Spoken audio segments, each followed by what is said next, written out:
Eu me lembro, muitos anos atrás, eu era recém-convertido. Eu tenho 30 anos de batizado, né? Eu era você vê, naquela época, eu tinha DirecTV. Você vê como é velho. Eu me lembro, estava passando um documentário sobre o universo. Eu gostava, né, de assistir. E nesse documentário passou umas imagens, né, fotografadas pelo telescópio Hubble, que eram umas imagens em 3D de uma porção pequena do universo visível, né? É como se ele tivesse uma câmera que pegasse um retângulo, né? E naquele retângulo não fosse uma foto chapada, que você via somente ali onde ele estava focando, mas era algo profundo, né? E dava para você ver inúmeros tracinhos e filamentos. E nesse documentário a câmera ela dava um zoom nessa profundidade, né? E aí surgia novos filamentos, e eu estava olhando aquilo pensando, pô, o que é isso, né? E eram galáxias e mais galáxias e mais galáxias.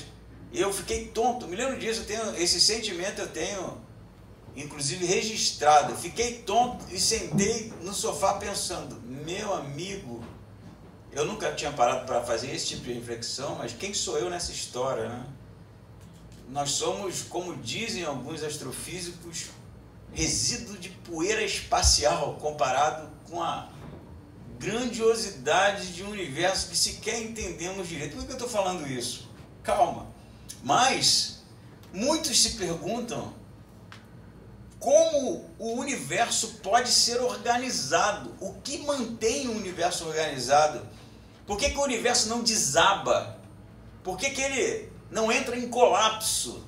Embora, né, existam algumas teorias sobre a expansão do universo e que, à medida em que o universo se expande, ele se esfria e entra num estado de entropia, o grande ponto é que, na leitura da física hoje, não existe matéria suficiente. Eu vou tentar ser bem, quem sabe, simples aqui, não que eu seja complexo na questão da física espacial, mas se você pensar no planeta como uma massa que tem em si uma força chamada força da gravidade que atrai outras massas para si, a gente, óbvio, conhece a história do Newton e a maçã, né? Observando uma maçã caindo, ele chega à conclusão de que havia uma atração, uma força puxando essa maçã, por isso ela vinha para o chão. E a força que vinha de uma massa muito maior, enquanto o nosso planeta, exercida sobre um outro corpo menor, como uma maçã, a maçã ela era puxada para baixo. Assim é, na verdade, a teoria, ou uma das teorias que tentam propor o porquê do universo não sucumbir. E nesse caso, nós estaríamos presos, por exemplo, à gravidade de um astro maior, como o Sol. E o Sol estaria mantendo a Terra, né, no seu lugar, porque outros astros também exercem influência e gravidade sobre a Terra e também sobre o Sol. Assim, um está conectado no outro. Imagina uma série de ímãs montados, né, de maneira que um exerce força sobre o outro, e isso está organizado dessa maneira, por isso ele não se contrai ou não desaba excessivamente. Não sei se eu me fiz entender, mas isso parece ser bem simples até aqui. O problema é que não existe matéria suficiente no universo visível para ser a prova, né, observável de que essa teoria está certa. Na verdade, o que se percebe é que há necessidade de mais coisa e não se encontra. Daí se propõe a energia escura, antimatéria, matéria escura, porque a teoria é de que não tem algo mais. É necessário mais massa nesse espaço para que a coisa fique organizada, só que a gente não sabe o que é.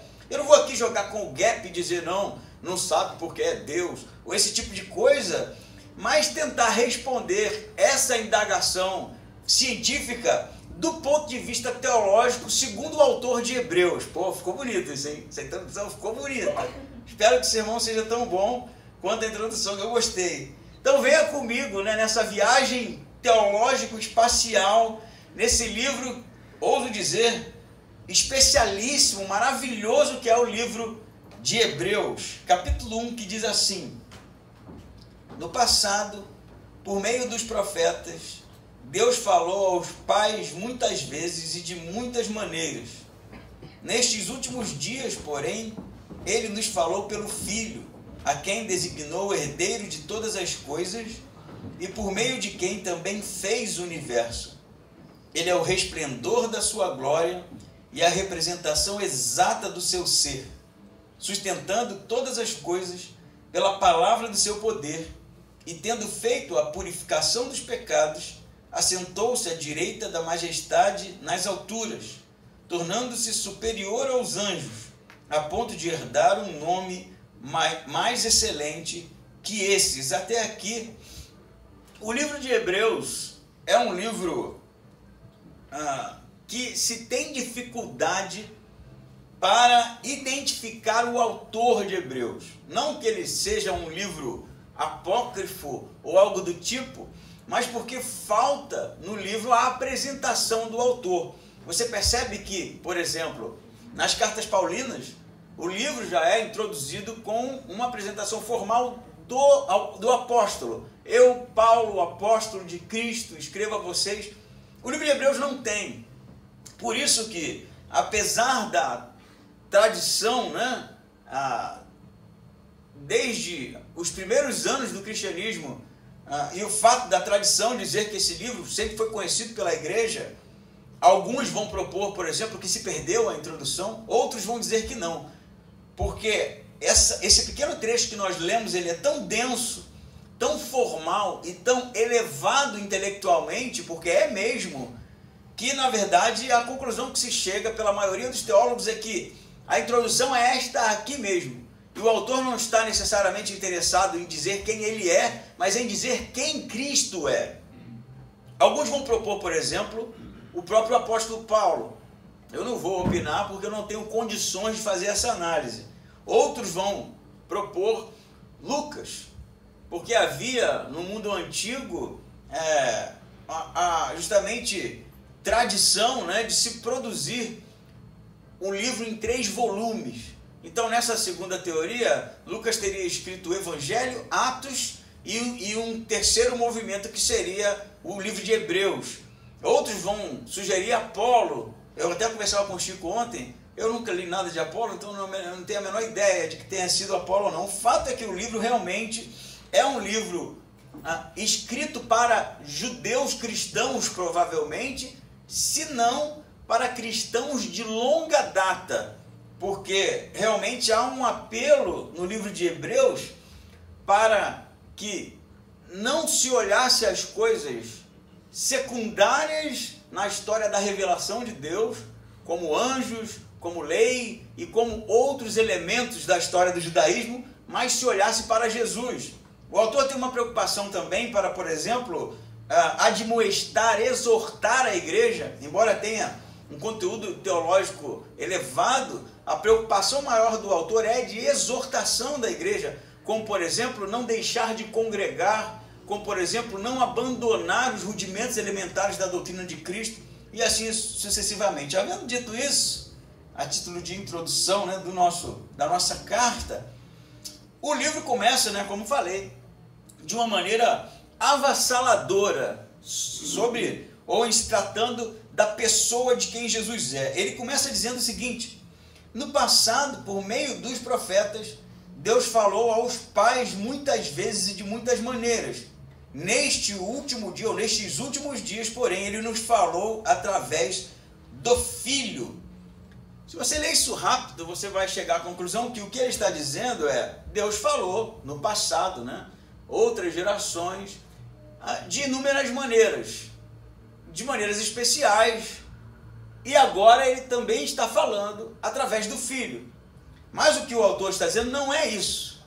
O autor está dizendo que, embora Deus tenha falado por inúmeras maneiras, né, como por exemplo, quando ele revela os mandamentos a Moisés, escrevendo na pedra, quando ele dava sonhos aos profetas, não é? Como Daniel, por exemplo, quando ele, através de visões, revelava também a sua vontade, quando ele usava o profeta para falar em nome dele, não é? E outras inúmeras maneiras usadas por Deus, inclusive um jumento falando. Então o que ele está dizendo é que Deus falou por inúmeras maneiras, através de inúmeras pessoas, mas agora, e o agora é interessante porque a expressão nestes últimos dias, ela vem do grego eschatos, que vai dar origem à escatologia, à apocalipse. É como se ele estivesse dizendo, agora ele fala de maneira completa, como se Deus estivesse falando em todo o Antigo Testamento, de maneira pontual, demonstrando, né, sobre a sua pessoa uma espécie de esboço de quem Deus era, mas agora ele se revela de uma maneira final e completa. Então não é Deus falou pelo Antigo Testamento e agora fala através de Jesus, não. Deus falou de inúmeras maneiras. Então perceba o inúmeras maneiras, não é?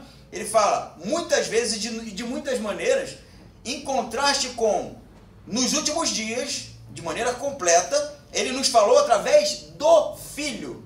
Então, de inúmeras maneiras, de vários profetas, agora de uma única vez, de uma vez final, através não de muitas pessoas, mas do próprio Filho.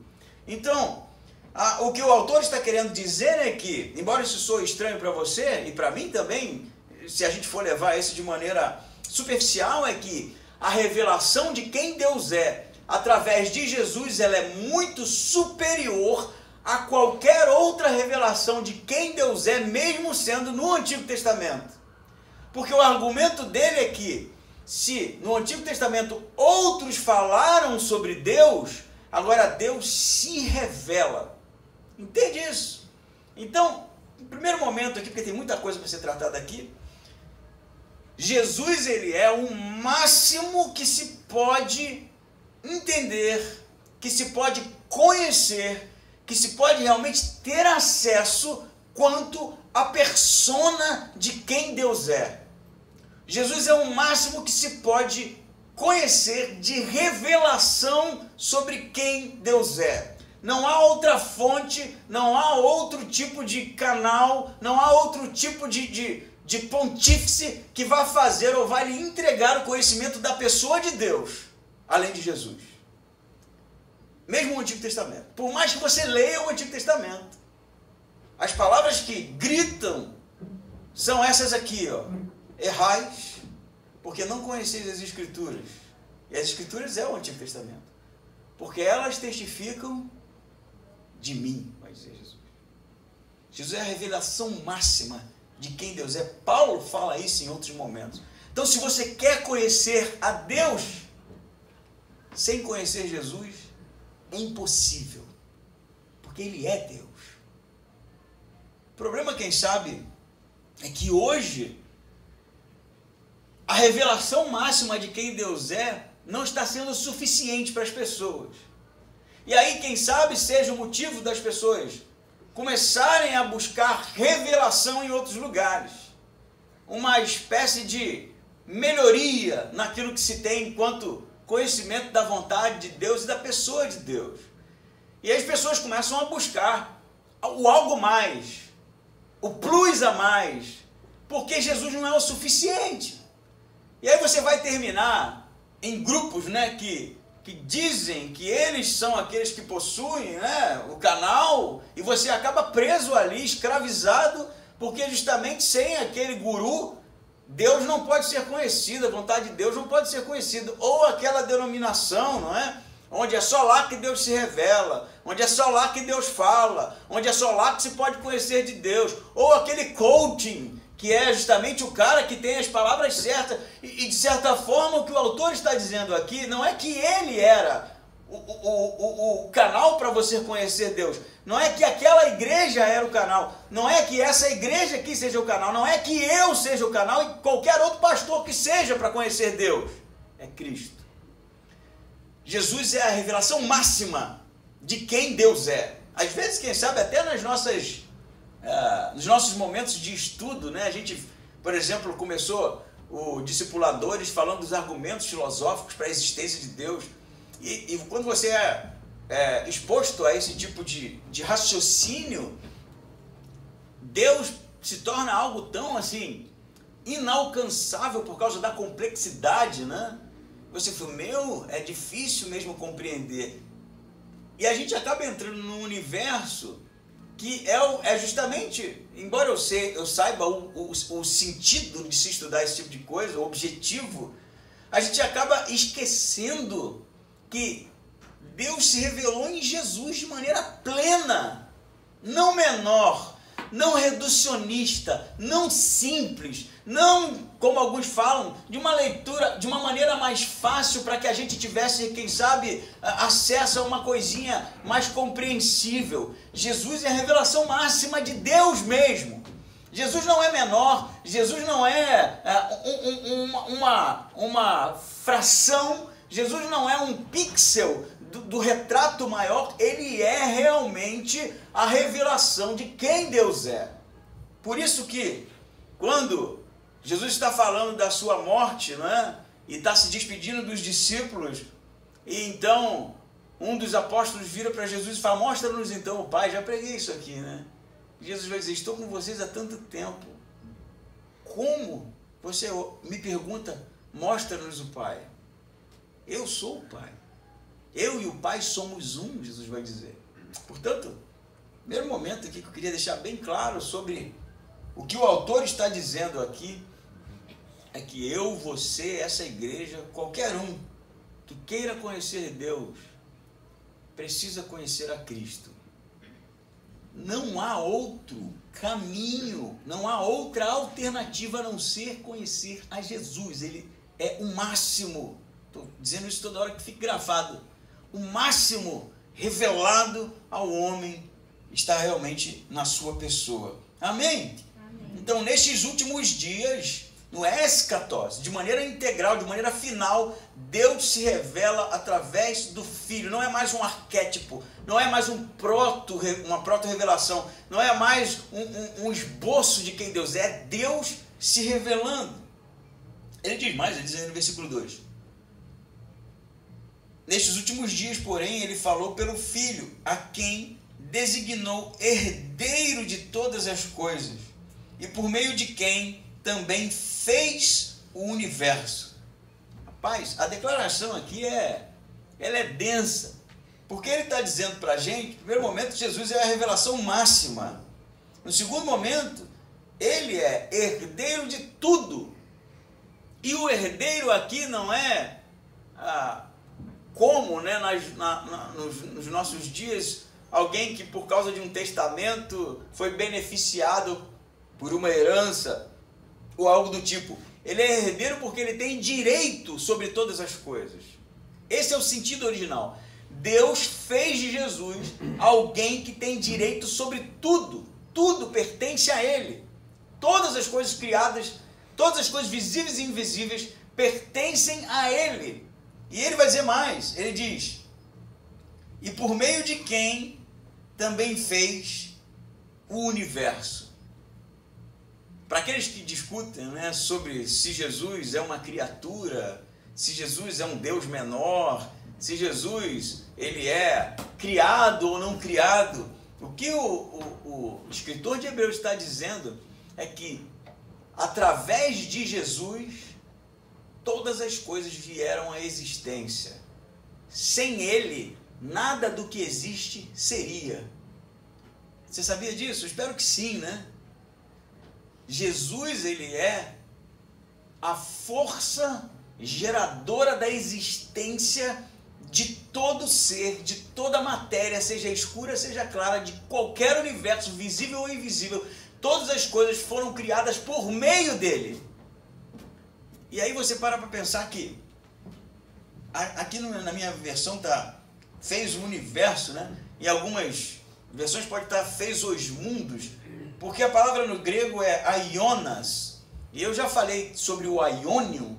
O aionium significa eras, né? Não é necessariamente eternidade.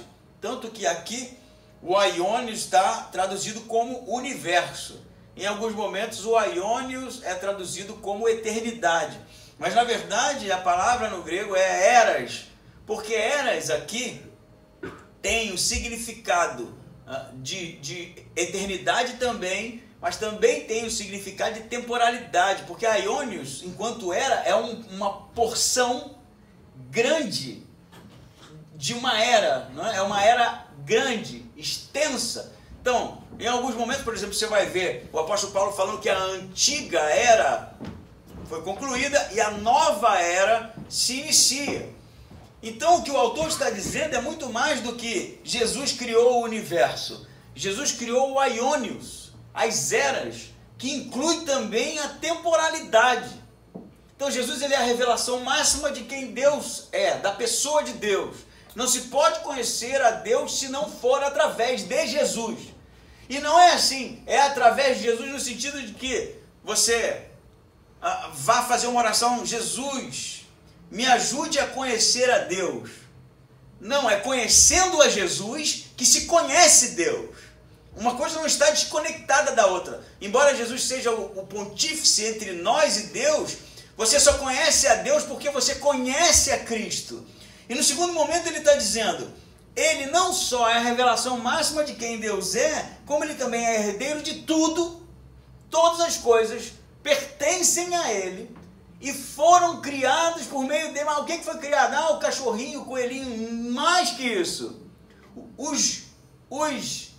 Eu diria, as galáxias complexas, os universos visíveis e invisíveis, as dimensões, se é que elas existem.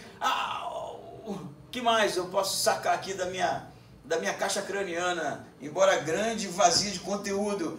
A temporalidade, o espaço, tudo isso foi criado por Jesus. Então, a gente precisa parar de pensar, eu não sei se isso acontece com muita frequência, quando a gente pensa no que se refere os evangelhos. Porque é um Deus extremamente grandioso, que se revela na pessoa de Cristo para demonstrar o seu amor, mas que é magnífico. Entende isso? Jesus, ele é sim aquele personagem histórico que viveu há 2000 anos atrás, que morreu naquela cruz, que chorou, que se alegrou com os apóstolos, que comeu. Mas João está bem certo quando diz, a vida estava com a gente. Entende isso? Era de tamanha complexidade, vai dizer João na sua carta, que eu apalpei curiosamente, como se ele estivesse diante de algo impossível de se perceber com os olhos naturais. Deus revelado, o Criador de todo o universo, que um dia, por causa de uma fotozinha, eu sentei tonto. E a gente tão preocupado com os boletos, né? Ele é o Criador de todas as coisas. João vai dizer, o Logos de Deus, que criou todas as coisas. O mesmo Jesus que foi na cruz morrer por nós, é o Criador do universo. Pensa nisso aqui, cara. O mesmo Jesus que diz que onde estiver 2 ou 3 presentes ele vai estar, é o Criador do universo, cara. Da temporalidade, a gente nem entende o tempo direito. O que é o tempo? Vai dizer Agostinho de Hipona, grande filósofo. Não sei. O meu filho me perguntou isso um dia, eu acho que eu falei isso com vocês, né? Estava sentado na mesa e ele falou, papai, o que é o tempo? Eu falei, de castigo. Como é que você me expõe? Eu não sei não, cara. Eu posso repetir umas coisas aqui que vão parecer até interessantes, mas a gente não sabe explicar. Agostinho vai dizer, eu sei o que é, mas quando eu vou pensar sobre ele, eu não sei mais. A gente percebe que ele existe, mas o que ele é, afinal de contas? Jesus criou. O universo visível e invisível, a temporalidade, as eras, tudo que veio à existência só veio por causa dele. Amém? Amém. Ele diz mais, né? Versículo 3, caramba! Ele é o resplendor da sua glória. Eu vou parar aqui, porque a gente precisa pensar sobre isso aqui. Porque o resplendor da glória, o que você pensa quando lê isso? Jesus é o resplendor da glória. Então, parece que Jesus é uma coisa brilhante, resplendor, né? e Deus tem uma glória, e essa glória, de certa forma, se reflete em Jesus. Isso faz sentido, mas é mais que isso. Porque a glória de Deus, embora a gente conheça isso segundo as histórias do Antigo Testamento, por exemplo, o Êxodo, quando Deus se manifestava no tabernáculo e a sua glória estava ali presente, a glória de Deus, a expressão a glória de Deus não está no texto, está só glória, que é doxa em grego. O que isso significa? Significa que o autor está usando a expressão glória para se referir a Deus e não à sua glória. Porque isso em inúmeras outras passagens, a doxa vai ser traduzido como Deus. Porque o que o autor está querendo dizer não é sobre a glória, mas sobre Deus. Então, o que eu estou querendo mostrar para você é que quando o autor fala glória, doxa, e ele não fala glória de Deus, ele não está se referindo à glória de Deus, mas é uma maneira respeitosa de se referir a Deus. Porque os judeus faziam assim, como inúmeros outras expressões de tratamento, né? Jeová, Eô, Anissim, assim sucessivamente. Doxa também é uma expressão que trata sobre a pessoa de Deus e não necessariamente sobre a fumaça que enchia o tabernáculo. Então, se é essa a melhor explicação para o que o autor está dizendo, porque a ideia que vem depois, na verdade, reforça isso, Jesus, ele é o resplendor não da fumaça que enchia o tabernáculo ou o templo, mas ele é a expressão, ele irradia o ser de Deus.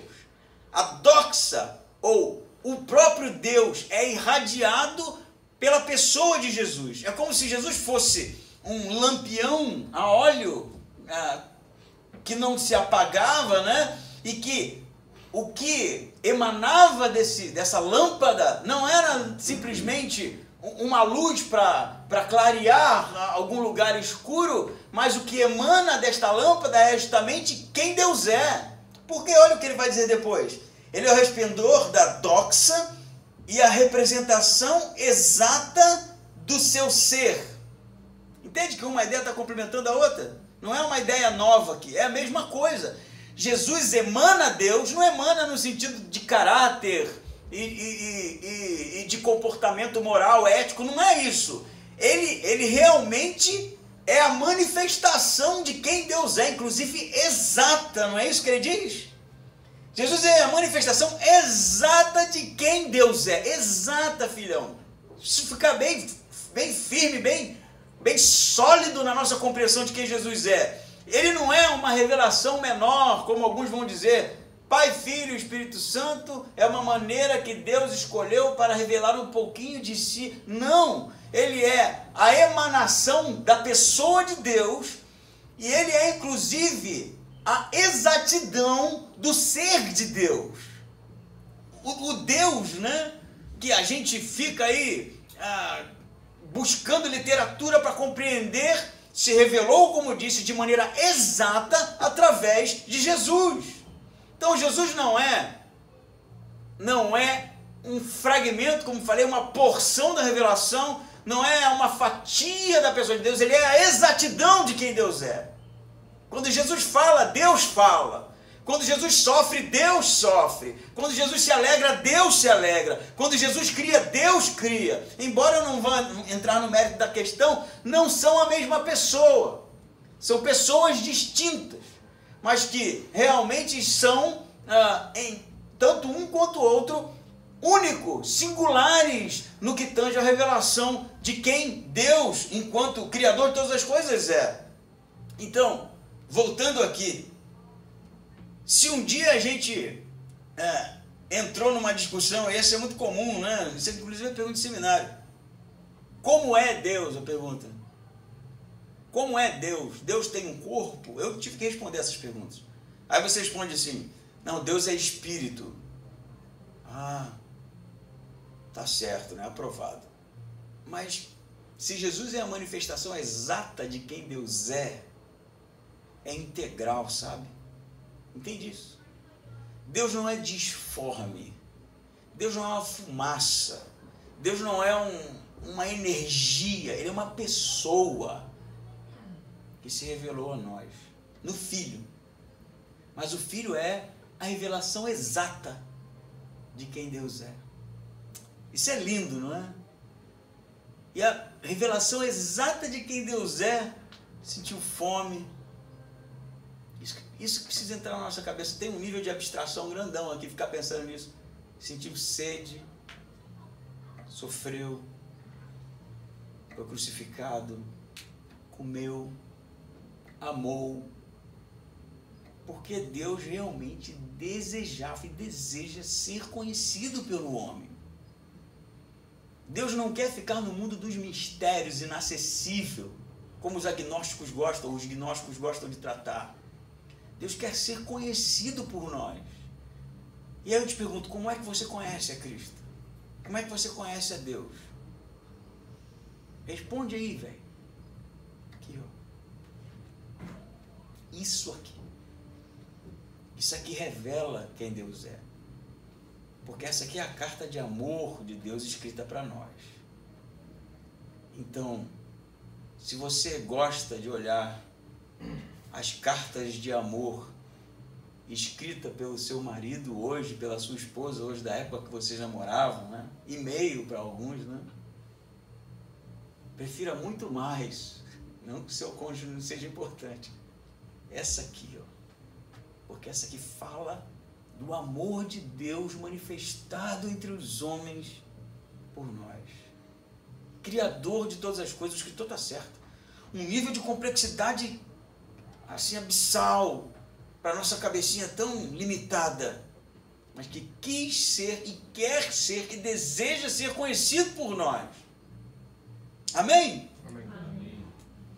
Aí vem aqui, rapaz, a coisa fica... O autor, assim, por favor, né? Ele foi... Isso é só a introdução, cara. Eu poderia fazer um sermão para cada tópico aqui.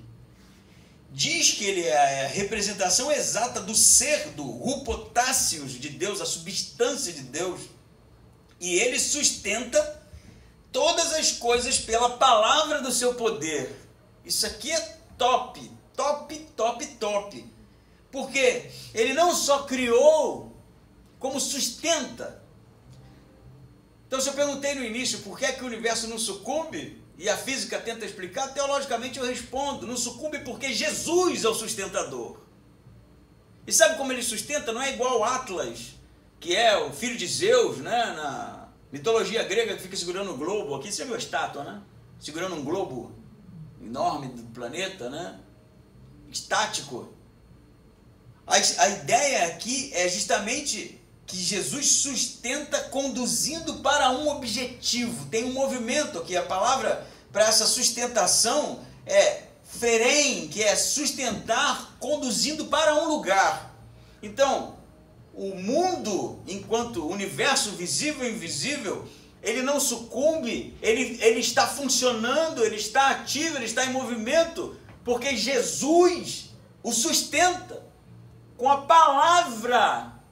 Ele não está nem movendo músculo, queridão, é a palavra dele, a voz dele, o comando dele. Você lembra dos episódios quando Jesus dá ordem, as ondas do mar param? Vocês lembram disso? E quando ele multiplica os pães, quando ele dá um comando e a natureza muda. O milagre é isso, né? O milagre é uma intervenção na lei imutável que é a lei da natureza, que não pode ser rompida de maneira alguma, segundo alguns. Inclusive, muita gente vai ter dificuldade para compreender milagre, porque diz, não, as leis da natureza não podem ser alteradas, né? Você jogar uma pedra para cima 1000 vezes, ela vai cair. Mas quando aquele que é o autor, o criador de todas essas leis, de todo esse universo, dá um comando, as leis o obedecem. Portanto, tudo funciona do jeito que funciona, porque Jesus é o sustentador dos mundos, do universo, e conduz tudo segundo a palavra do seu poder para um lugar, para um propósito, com um objetivo, há uma condução, há realmente algo intencional na condução do universo. Ele vai dizer mais, né? Eu acho que esse aqui é um dos tópicos do capítulo, que é o objetivo do autor. Depois dele elevar, não é, a pessoa de Jesus, Jesus é a revelação máxima de quem Deus é. Ele é superior ao Antigo Testamento, às leis. Ele é superior à revelação que foi dada por Moisés. No segundo momento, ele vai dizer que ele é o herdeiro de todas as coisas, Ele é também por meio de quem o universo veio à existência, foi criado. Ele é o resplendor exato da pessoa de Deus. Ele sustenta esse universo com a palavra do seu poder. Aqui só você já está assim, caramba, eu vou cair de joelho aqui agora, porque esse Jesus aí é uma coisa assim, né, absurda de grandiosa. E aí ele vai dizer, fez a purificação dos pecados. Inclusive aqui é bem intencional na descrição do autor, embora os outros elementos, criação do universo, pela palavra de seu poder sustentar o mundo, não seja algo menor, mas quando ele vai para justamente essa segunda parte do versículo, falando que ele fez a purificação do pecado, a melhor tradução seria, ele mesmo fez a purificação dos pecados. Em algumas versões provavelmente está assim, ele mesmo. Por quê? Porque o verbo no grego mostra que foi algo intencional. E o que o autor está querendo dizer é que esse ser grandioso, não é? Esse ser que ele elevou a um status de criador de todas as coisas, ele mesmo, pessoalmente, se revela ao homem e morre para purificar o homem dos pecados. Ele mesmo. Quem? Ele mesmo quem? Esse ser que eu estou tratando aqui, elevadíssimo, complexo, poderoso, ele mesmo fez a purificação dos pecados. Por quê? Para salvar o homem. O que a gente precisa entender, além de tudo que eu já falei aqui, é que é algo planejado, intencional, íntimo, fruto do desejo do coração mesmo, entende? Não é alguma coisa ausente de significado e de envolvimento emocional. E aí você vê que o autor está querendo mostrar que, embora seja um ser complexo, se relacionou de maneira íntima, porque tinha uma intenção que era realmente salvar, oferecer a salvação, nos conduzir realmente ao conhecimento de quem Deus é e fazer a purificação dos nossos pecados.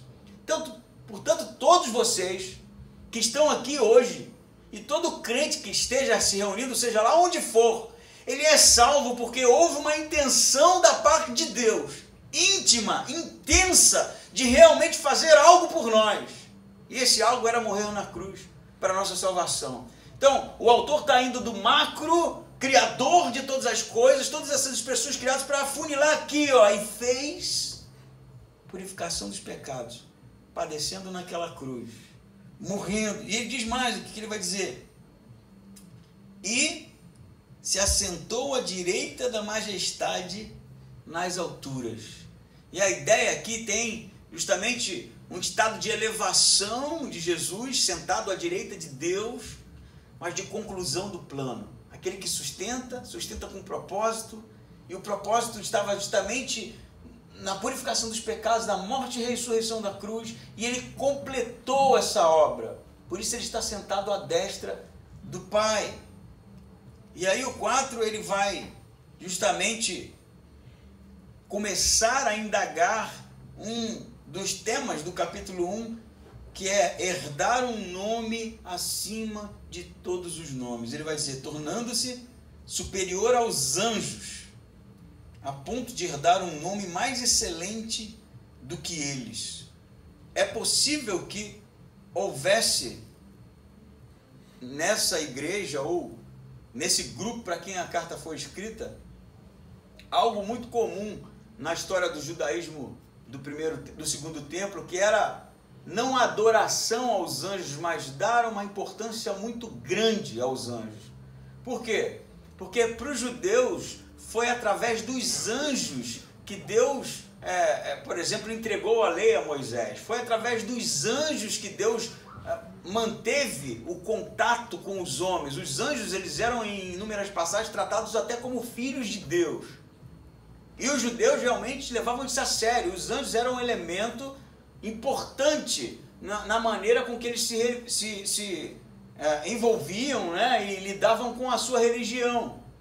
Mas o que o autor está dizendo aqui? Ele vai trabalhar no próximo sermão sobre isso.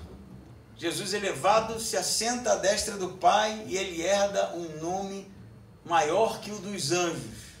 Em Filipenses 2, 9 e 10, vamos ler Filipenses 2, 9 e 10? Está no celular aí, você abre rapidinho, a minha já estava até marcadinha. E diz assim, ó: por isso, Deus também o exaltou com soberania e lhe deu um nome que está acima de qualquer outro nome, para que ao nome de Jesus se dobre todo joelho dos que estão no céu, na terra e debaixo da terra. Jesus herdou um nome maior do que todos os anjos, se essa era a preocupação dos judeus. Jesus herdou um nome maior do que todos os nomes. E é no nome de Jesus, e é confessando Jesus, que nós somos salvos. Amém? Amém. Que isso seja uma verdade para nós, inegociável. O Jesus que nós cultuamos, o Senhor das nossas vidas, é a revelação máxima de quem Deus é. Vamos ficar em pé e orar?